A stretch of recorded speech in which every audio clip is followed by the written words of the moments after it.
In the time when Caesar Augustus was ruling a still growing Roman Empire, and Herod the Great was king in Israel, a baby boy came into the world in a small village not far from the city of Jerusalem. His birth was surrounded by a number of unusual circumstances, including a reference to an ancient prophecy of a coming king. After that, the child represented a threat to his family's throne.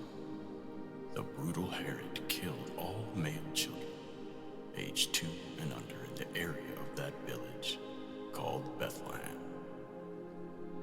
The infant descendant of King David, however, escaped when his parents took him to Egypt to hide. From the earliest threats to his life to his final moments, Jesus always seemed to be engaged in a struggle. His life's work was to announce the coming of God's kingdom, bringing God's just and gracious rule to earth. This involved conflict. As Israel's Messiah, the new king, he would end up fighting Israel's greatest battle. Israel had been chosen as God's key agent in his struggle for the heart of the world. So Jesus ended up fighting the world's greatest battle as well. It was not a typical military confrontation. He came to engage the deeper spiritual struggle that cost him his life. The vital issue of that life and that work was whether deep healing is indeed possible. For Jesus, the goal was the peace that would be won through his wounds and his suffering.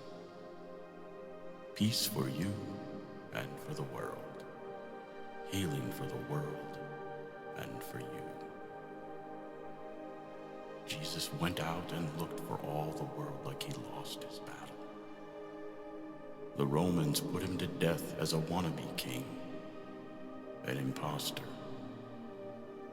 He set out to take the hill, but when he turned around, all of his companions had deserted him. He ended up crucified on that hill, alone. But Jesus didn't in fact lose this conflict. He knew exactly what he was doing. Jesus laid down his life for his friends. He suffered and he died, sacrificially on behalf of others.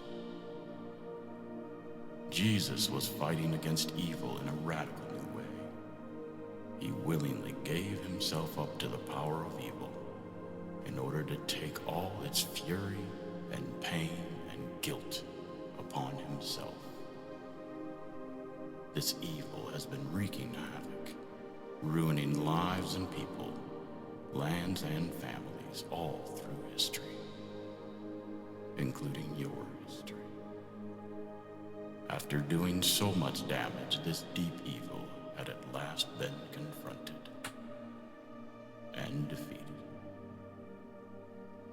When God raised Jesus from the dead, he declared that Jesus had won his battle.